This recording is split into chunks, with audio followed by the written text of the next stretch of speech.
Hey there everybody, this is NDM here, welcome you back to another episode of Let's Play Super Mario Bros. For the NES. This is part 6 and we're taking on World 6/1, which is where we left off in the last video, and we got Lakitu again. The return of Lakitu.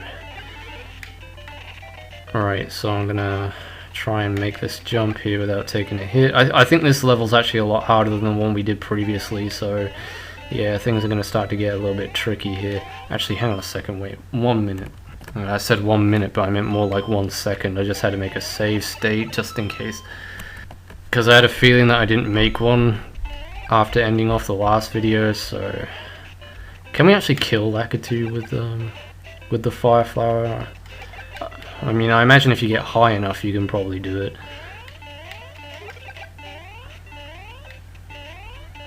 Okay, maybe. Yeah, these levels are a lot easier if you have the fire flower, because you can just hit everything that he throws at you.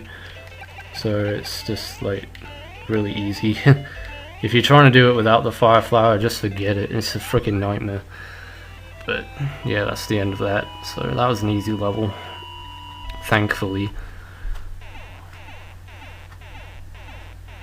So we're off to a good start. Let's see if we can keep it up. Alright, okay, we're back. So let's get through this.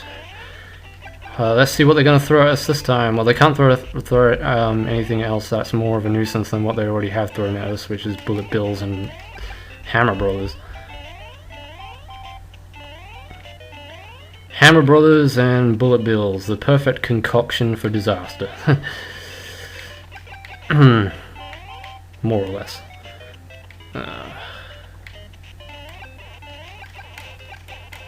Okay, let's jump. Is this one going to come out, or is he just going to stay in there? Well, he went back down, but I didn't have enough time to shoot him because I got hit by an invisible block. Yeah, those things, those shell things, they're a nuisance because you can't actually kill those with a fire flower,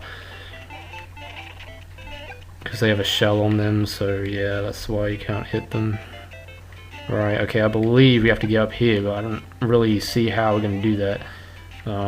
Well, I definitely don't see how we're going to do that now that I've screwed up. Well, actually, you might be able to make that jump, but you have to probably jump at the very end of it. Yeah, okay, well that wasn't too bad. I thought we weren't going to make that because it seemed quite a long distance.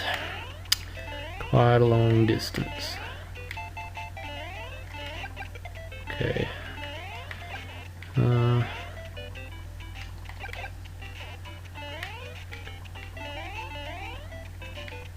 Alright, I think we've got to be near the end of the level here, surely.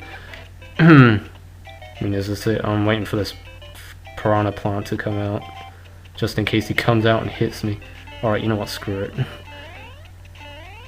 Maybe he was just too shy to come out. He's probably like, no, I don't want to come out. Or I don't want to get hit by a fire flower and burn to death. Oh wow, we got a silver level here? Hang on a second. That is a cool shade of silver, or a cool shade of grey. I don't know if that's silver, grey, or what. Is this supposed to be like a snow level at nighttime? Oh, that'd be kind of cool. It's just they didn't have... Well, obviously due to graphical limitations, they couldn't add snowflakes in the background or anything. Okay, I'm back. Can you imagine a Mario Kart game on the NES? Like how that would actually look like? It'd probably look really weird. Well, I mean, I imagine it would be no different than... Well, actually no, Sonic Drift was on the Game Gear, wasn't it? And the Game Gear was much more, how would you say, graphically enhanced than the Game Boy. Well, the Game Boy kind of essentially had the same graphics as this, but just in a different shade of color. It wasn't in... Well, it actually didn't have any color. It just had two colors, green and black, or green and gray, or something. I don't know.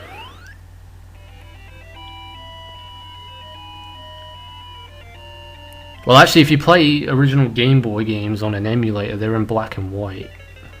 Hang on a second. But if you actually play it on the Game Boy, it has a different like color on it. Like the screen looks different. Like I don't know why I guess maybe it is in black and white, but it's the screen that makes it just green, look like a greenish kind of color. I don't know what it is. But when you play original Game Boy games, because I've done original Game Boy games on my channel, and I stupendously walked into that. Well, that was my fault. That was me being a dummy. But anyway, as I was explaining, yeah, I've already done Game Boy games, original Game Boy games on my channel. I did Wave Race. I did Kirby's Dream Land on the Game Boy.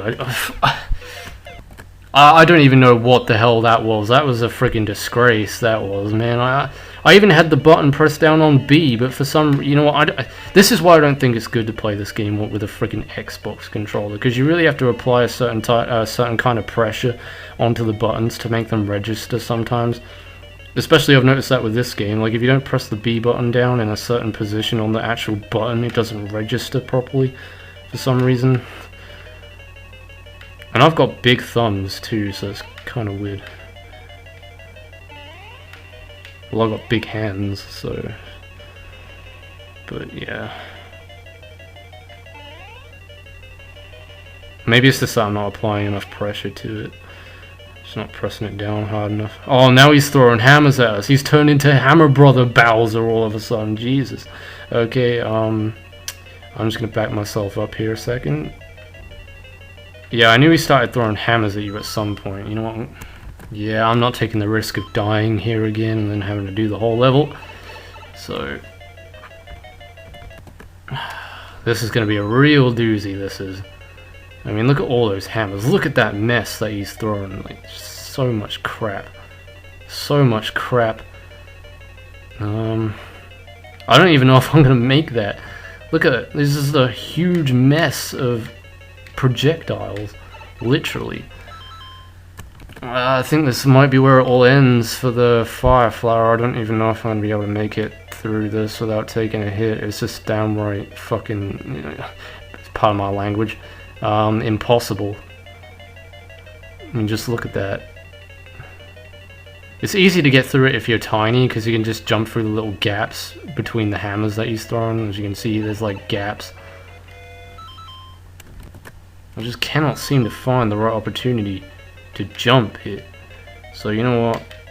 I'm gonna make the sacrifice and just say screw it. I mean, we've only got 2 worlds left to do anyway, so I guess it's not that big of a deal.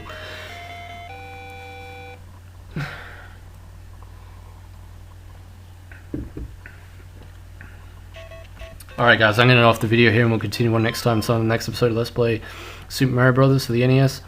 We shall take on World 7/1, so until then, this is NDM saying thanks for watching, take everybody to the next video, and goodbye.